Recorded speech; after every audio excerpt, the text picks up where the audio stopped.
I haven't modeled in a while, but it's like riding a horse. You never forget it. Excuse me? Send a picture resume? Yeah, put it in the mail today. Goodbye.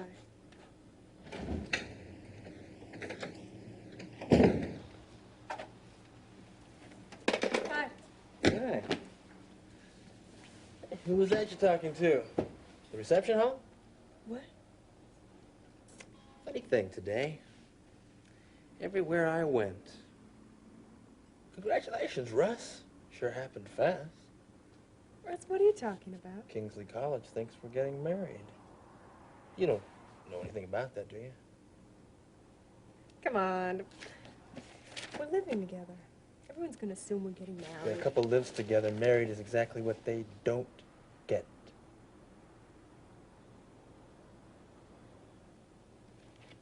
Well, that's not what Kingsley thinks, is it? And don't blame me for small-town gossip. You told someone, didn't you? Everybody who's close to me knows I want to marry you sooner or later. Laurie?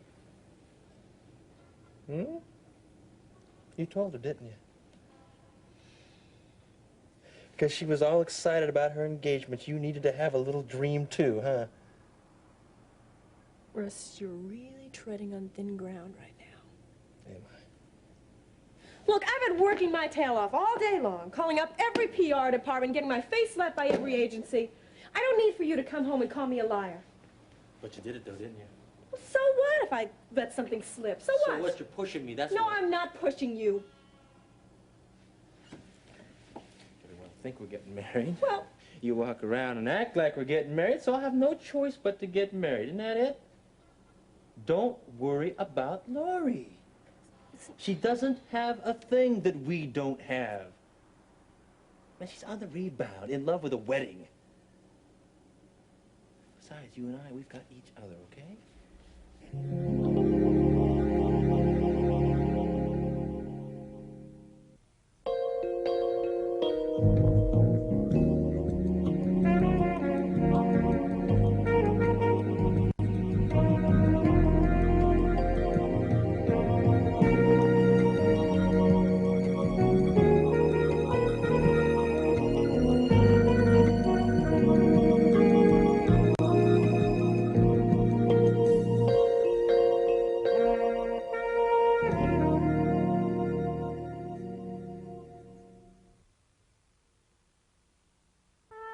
Look, Webster, let's skip the reading of the transfer clause. I know I can take you to court, and you know it too. This meeting is supposed to bring us to some kind of compromise. Compromise? It's hardly a fitting word for my client's charity. Charity? I could evict you legally if I wanted to, instead of wasting all this time dickering about rent increases because I don't want you there. You can't do a thing to my client, legally. Gentlemen, please, let's discuss, not accuse. We got a prominent businessman here, doctor, 2 lawyers. If we can't be reasonable, who can? How much of a rent increase would you impose on my client? Well, Mr. Carpenter had in mind something in the neighborhood of 200. You have to be kidding. You want my client to pay that much? Well, maybe he can. Doug. Over a 4-year period. No inflationary clause, just one straight fee. Counselor, you should have let my lawyer finish his sentence. Yeah, I was going to say we want an increase of 200%.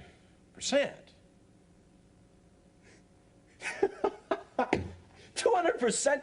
That means he'd have to pay $1,800 a month. Hughes, we're not testing your math. Just his patience. There is no way I'll pay that kind of money. Now, Hollister Square sits in the middle of one of this city's worst neighborhoods. It is now. The trouble with you is, Doctor, you don't have any vision for the future. I do. I see you behind bars. Okay, that's enough, Hughes. Look, I am providing a service for patients in the inner city. I'm going to cut my costs accordingly. And I cannot meet that kind of rent. Come now, Doctor. You're going to be up to your ears in insurance receipts. Webster, how long do I have to endure this? I am sorry, Charles. I thought they came here to negotiate. Carpenter, what do you want of me? I want you out. No, I won't go. Well, then, we'll see you in court. You were wrong, Webster. You've got a doctor and a lawyer here, but you've also got a swindler and a con artist.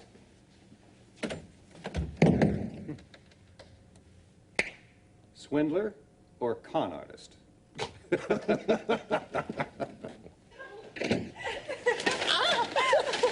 Oh, we should have bought stock in Hartman's before we cleaned their shelves. Oh, I can't believe we got it all in one trip. Oh, Lori, you looked so beautiful in that wedding gown. Come here. Oh, maybe I should get all the crying out of my system now. Oh, please do. No, come on. Tears at a wedding are a mother's privilege. There'll be tears of joy, won't they? Well, for you and Ben, yes.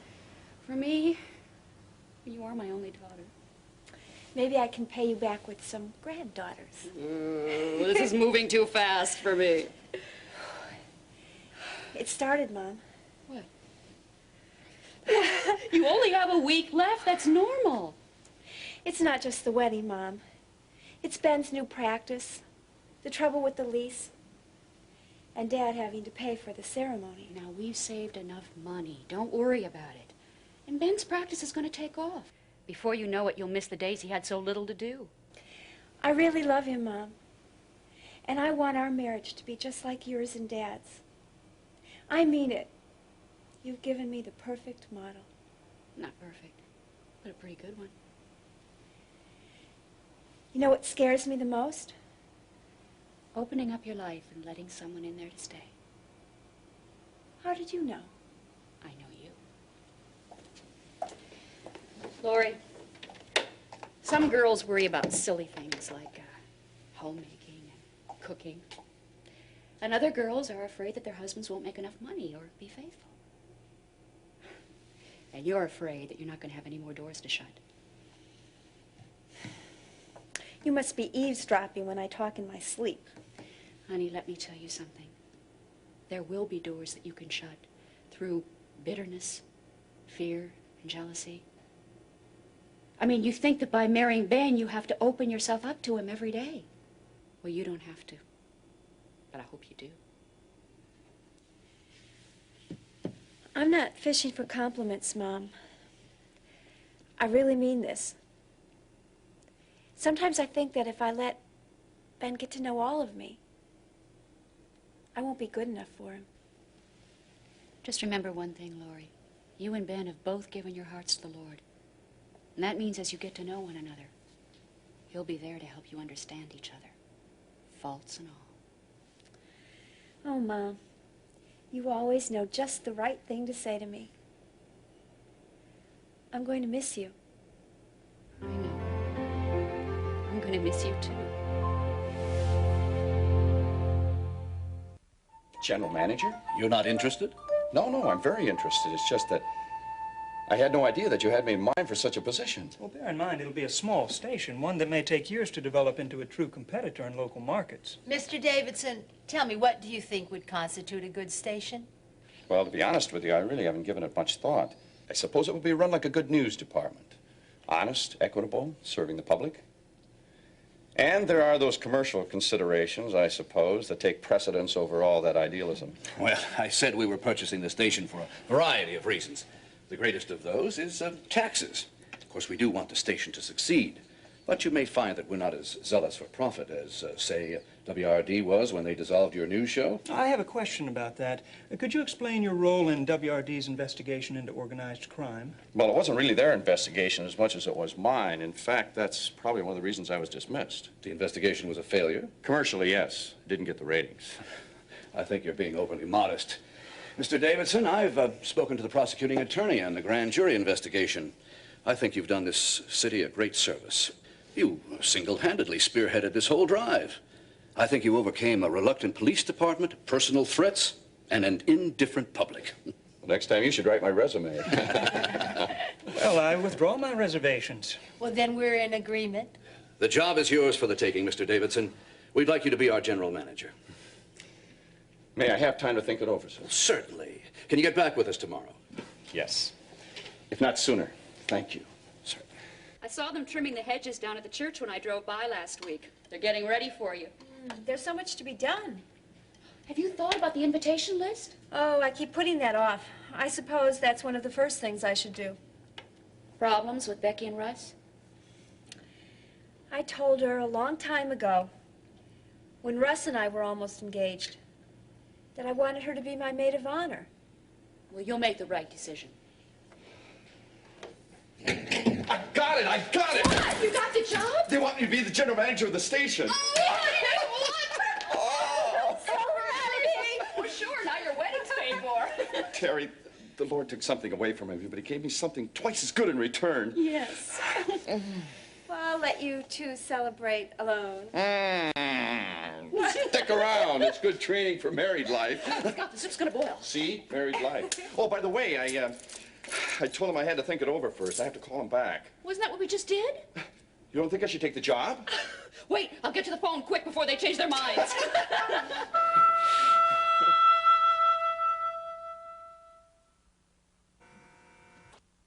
Oh, I'll never turn away anyone who has investment capital to offer. Even closer. Well, not you, Helen. Well, inflation is feasting on my estate. Oh, don't be silly. You've got everything either invested, sheltered, or loaned. And that's the way I want to keep it. I would like to invest in the Hollister Square project. I'm too shrewd a businesswoman to pass this up. Well, now, I've been thinking about it for quite some time. And then after I read this report, I decided. I was afraid at first that you'd think I was taking pity on you, ransoming the project. But now, I just want to get in on the ground floor, pure and simple. I'd have power of attorney over your assets? Well, I don't see why that Well, would... that's for the investors, Helen. I don't want them to think that this is a family business that the husband and wife are going to wrangle over. They've got to know that one person is in control. Well, that makes business sense, I suppose. Very well. You may have power of attorney. Welcome to the partnership.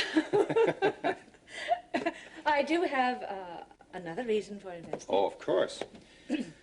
Hollister Mall is a community-oriented project, and it's a perfectly legal enterprise that you wish to encourage as many people in as possible, right?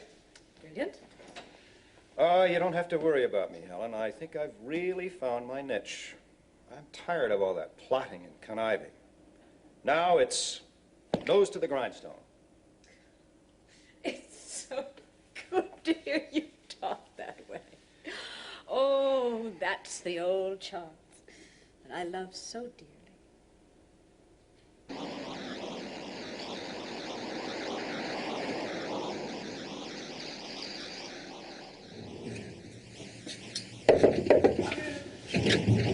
Hey, Russ. Hey, Mitch. You called me. What's the matter? You said it was urgent on the phone? Yes, sir. I really don't know how to tell you this. I got a call this afternoon from a man who refused to identify himself. Yeah? Now, he requested that I set up a bank account in my name and your name. What? Oh, wait, you kidding me? No. I'd like to tell you he's some kind of nut, but he sounded quite intelligent and capable and very well-intentioned. And he named me personally? Russell Weaver, for finances for medical school. As I understand it, you can spend the money for whatever you like, as long as it's for legitimate school expense. Now, wait a minute. Back up. A total stranger has offered me a blank check to get me through med school? Well, now, I doubt that it's a total stranger. Probably someone in your life who prefers to remain anonymous. No, there's no one in my life who would do that. Anyway, I thought I'd better check with you to see whether you want me to follow up on this. It's like a 10-to-1 shot. The bet's so attractive and the loss so little. You know, what I could do is have the money deposited in the bank that Spence Morris uses and have his friend Ella just accidentally stumble onto the identity of the depositor or maybe trace the check. Hey, you think this guy could be serious? Yes, I do. And I'll tell you why. Hmm? There's a condition tied in with this contribution. He wants you to live alone. Wants me to what? Live alone. I know the single life is profitable, but this is ridiculous. Well, you can tell your friend next time he calls back that he can keep his checks. Nobody tells me how to live my life. Well, now, such nobility could cost you over $30,000. No, nobility isn't the right word. I just wish you could use your stubbornness for more redeeming causes. All right, Mitch. Come on, don't preach to me, please. This whole thing is a little bit crazy, don't you think? I do. Who could it be? Well, if I didn't know Scott Davidson was broke, I would say it was him. So, you want me to tell the man we're not interested? Yeah, I want you to tell the man we're not interested and ask him who he is, thinking that he can run my life. He just might be somebody who cares very much.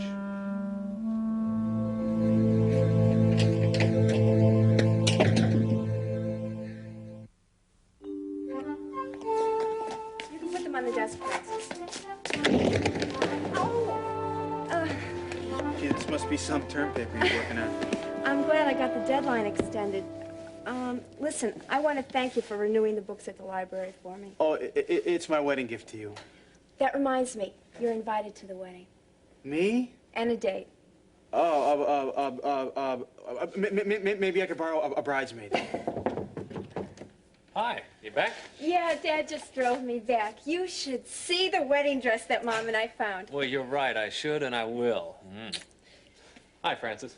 Hi. Gee, you two look just like the top of a wedding cake. I just invited Francis to the wedding. Hey, you don't have any sisters that are Francis type, do you? I don't think so. Oh, well, they're lost, right? I gotta get going. Bye. Thanks, Francis. Bye, Francis.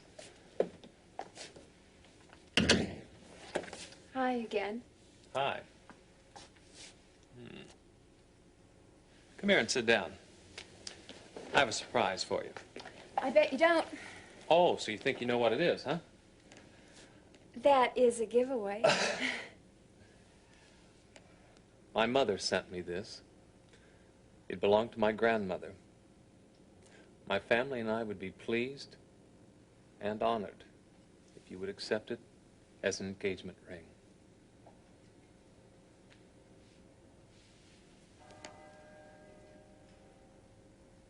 Come here. Gosh, everything's happening so fast. There's so many changes. I can't wait for things to take shape. I mean, you know, come home at the end of a hard day to a decent meal, and you Reverse that order, please. and a decent meal. Thank you. I mean, to raise a family, to have a home. I want the most typical, unassuming life there is, and I make no apologies for it. Do you know, when I was in high school, I prayed that when I met my bride, I'd fall in love. Head over heels, exhilarated, unstoppable love. A lot of people get married without that. And the marriages work out. But I wanted so much more. And God answered my prayer.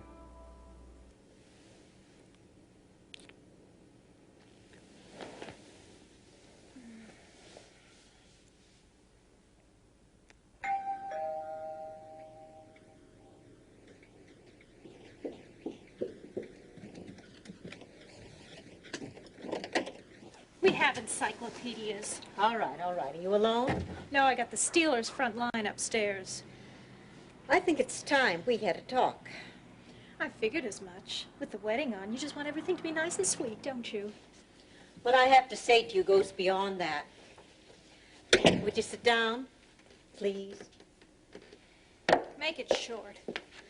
We haven't talked much together, you and I. You always thought that I favored Terry over you.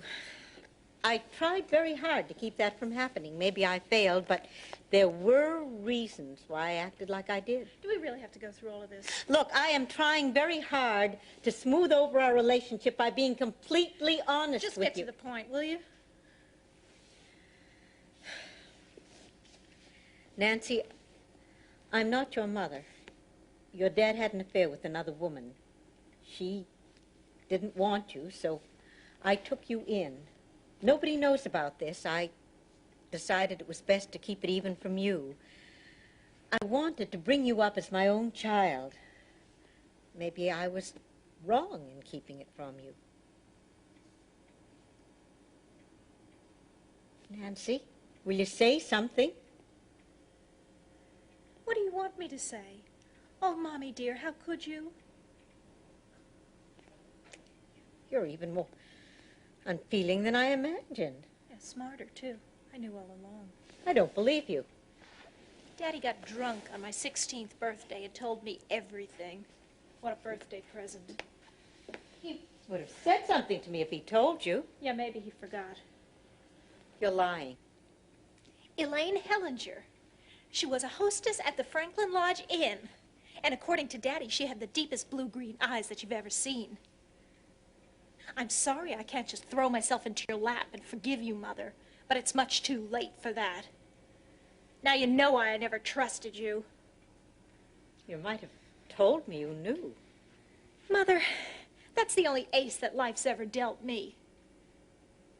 That and one other thing. What I know about Terry. Because you see, Mother, you're not my natural mother, but you're also not Terry's either. That is a lie. You want to prove it? That's absurd. You can't prove it, can you? You're insane. Quite the contrary, Mother. All I have to do is tell Terry about it, and it's quite believable that she's illegitimate, too. Want to see who goes to the wedding now?